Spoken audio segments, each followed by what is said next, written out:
तो त्या ठिकाणी मातीमोल होणार आहे। आणि म्हणून आपल्याला मातीमोल व्हायचं नाहीये, आपल्याला संघर्ष करून आपल्या जमीन वाचवायची आहे। नुसती जमीन वाचवायची नाही तर आज जमीन नाही, लढलो नाही तर जमीन नाही, पण त्या जमिनीबरोबर भविष्यामध्ये घर आणि गावावर संकट उभं राहणार आहे।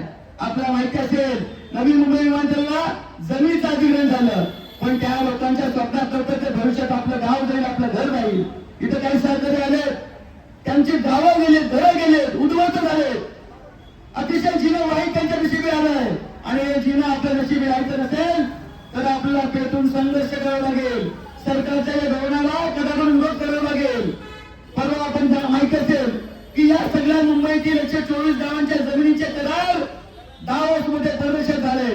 मुख्यमंत्री अतिशय मनमानी करतायत, प्रदर्शित करार करतायत जणू की जमीन त्यांच्या बापाची आहे। अरे जमीन आमच्या बापाची आहे, इथे आमच्या शेतकऱ्यांच्या बापाची जमीन आहे आणि आमच्या जमिनीवर काय करायचं याचा निर्णय आमचा शेतकरी घेईल, तुम्ही घेऊ शकत नाही मुंबईमध्ये बसून किंवा प्रदेशात बसून।